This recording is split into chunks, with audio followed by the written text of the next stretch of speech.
Иналбату побзила шабит.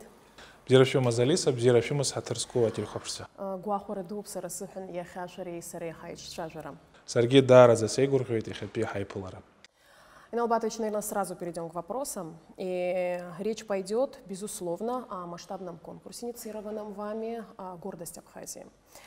Конкурс нацелен на выявление талантливой молодежи, как вы заявляли, на безусловную поддержку этой молодежи, нашей абхазской молодежи. Так и есть, да. Для начала хотела бы задать вам такой вопрос. Как возникла идея проведения такого рода масштабного конкурса на территории нашей страны? Это очень хороший вопрос. Я должен сказать, что идея возникла в ходе размышлений о том, что нашей стране нужны кардинальные изменения. И прежде всего они связаны с тем, что наш государственный аппарат должен работать максимально эффективно, то есть на своей предельной эффективности. То есть люди, которые от имени государства выполняют задачи, они, конечно, должны работать эффективно. Это международная практика. Но для этого, в свою очередь, мы должны прекращать назначать своих родственников и друзей на ответственные государственные должности. Я считаю, что конкурс молодых лидеров – это как раз, может быть, первый шаг к тому, чтобы мы изменили эту систему, и чтобы у нас люди приходили на государственные позиции в ходе открытого, честного и прозрачного механизма конкурса. И в конце концов, я думаю, что это будет способствовать тому, чтобы эффективность в целом государственного аппарата возросла, и задумка как раз в этом. Мы имели встречи с молодежью в марте, мы были в городах, районах наших, увидели очень много молодых, очень талантливых, умных людей, но у них, к сожалению, опустились руки. Это было заметно. Если у тебя нет денег или у тебя нет родственников, это еще не значит, что ты никому не нужен в этой жизни. И мы ради этих ребят и сделали этот конкурс. И я очень рад, что именно те ребята, с которыми мы встречались, они свои заявки направили на наш конкурс. Я, честно говоря, очень рад. И это была главная задача — их поддержать. И после этого уже был подписан указ президента, была проделана работа, была сформирована конкурсная комиссия, организационный комитет, было проработано положение. То есть не просто абстракция какая-то, это конкретный четкий механизм, который определяет этапы, определяет, кто в какой этап проходит, какое количество людей. И я надеюсь на то, что это будет такой работающий механизм, будет действительно таким стратегическим и, может быть, даже и на десятилетия вперед. Как вы оцениваете промежуточные итоги, как вы оцениваете первый этап? Участники должны были прислать свое резюме, видеоэссе, и, насколько мне известно, уже более 100 заявок есть. Действительно, это правда. Первый этап завершается совсем скоро, и мы, честно говоря, довольны тем, как молодежь откликнулась. И повторюсь, что те самые ребята, которые испытывали бы трудности без этого конкурса, они заявки подали. И это на самом деле самое главное для нас — дать возможность, дать шанс тем ребятам, которые не имеют возможности, скажем, реализовать себя на уровне государственной службы. Больше 100 заявок поступило. Когда прием заявок закончится, уже конкурсная комиссия приступит к анализу этих заявок, к анализу качества заявок, и затем уже в следующий этап пройдут 50 человек, затем 25, и в итоге будет 5 победителей. Замечу, что согласно положению о конкурсе будут серьезные испытания, будет тестирование, будет собеседование, то есть достаточно серьезные испытания, которые должны показать, кто наиболее эффективен, кто может выполнять государственные задачи в разных ситуациях, в том числе и в кризисной ситуации. 5 финалистов. 5 финалистов будут трудоустроены? Да. Однозначно. В органы именно исполнительной власти или у них будет выбор? Что касается исполнительной власти, это зафиксировано в указе, что победители трудоустраиваются.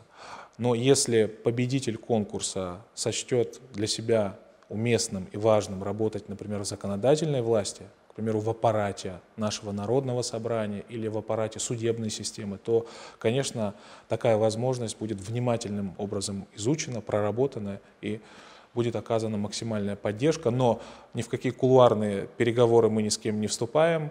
Конкурс открытый, общественный. Они получат своих наставников.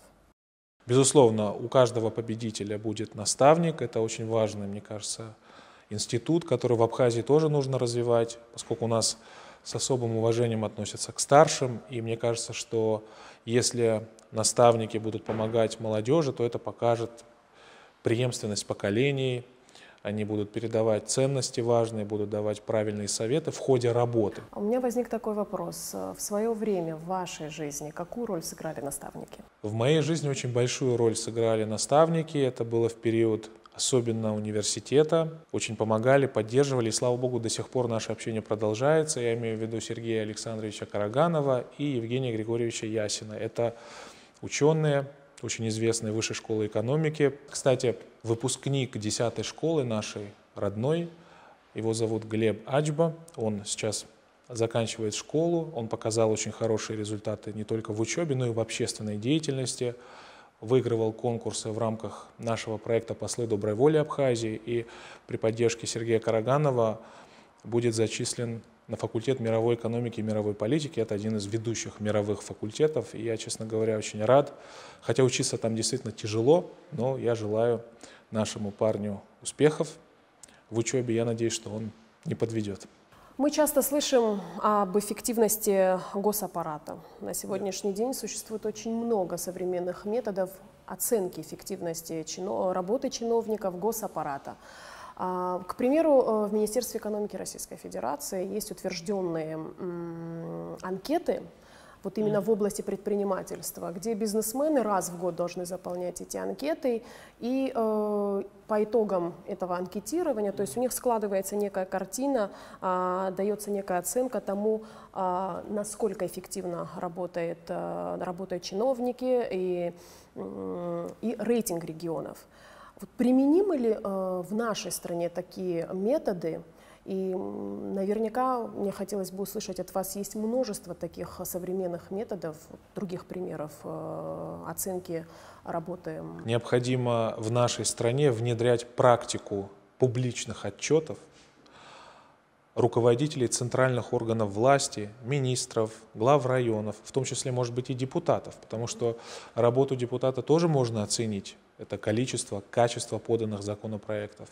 Поэтому я считаю, что внедрение практики регулярных публичных отчетов, это может быть на площадке Общественной палаты, например, на мой взгляд, это очень важный шаг к тому, чтобы люди видели, как работают чиновники. Грубо говоря, чиновник должен сдать экзамен своего рода обществу.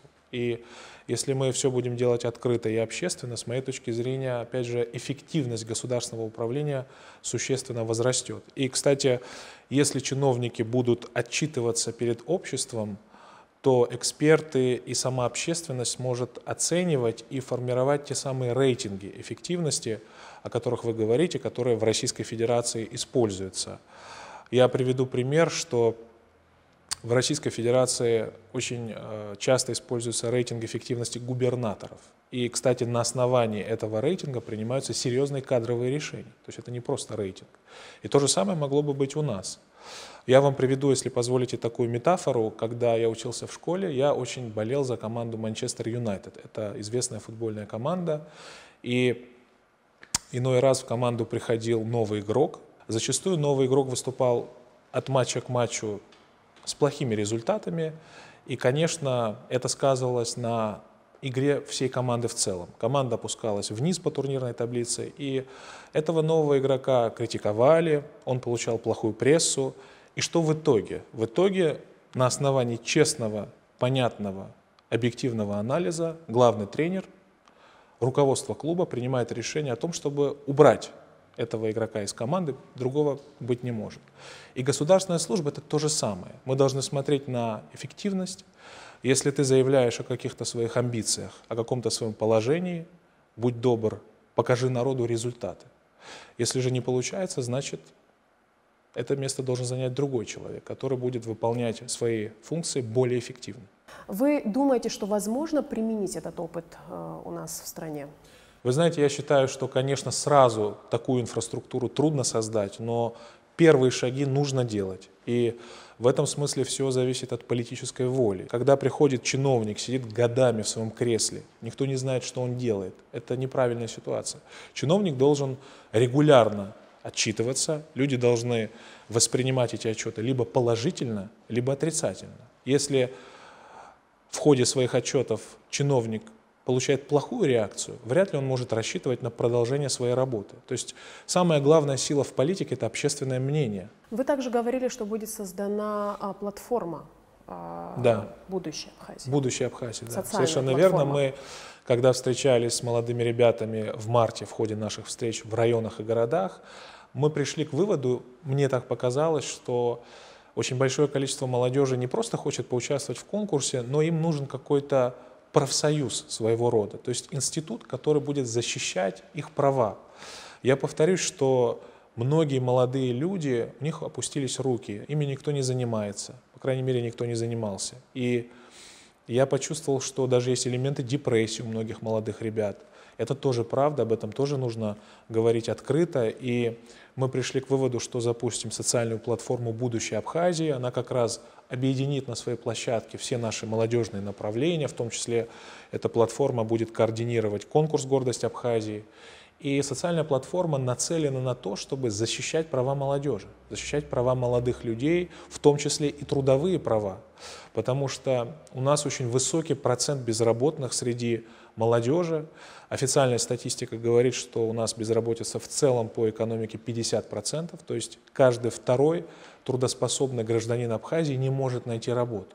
Но среди молодежи у меня есть такое мнение, что безработица может достигать еще больших цифр.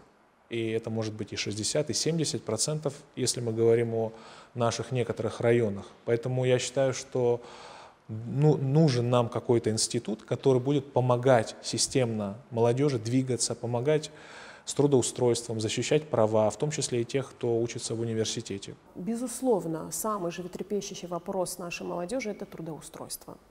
Но хотелось бы узнать, какую видят они Абхазию в будущем? Вы знаете, Алиса, вы попали как раз в точку вашим вопросом.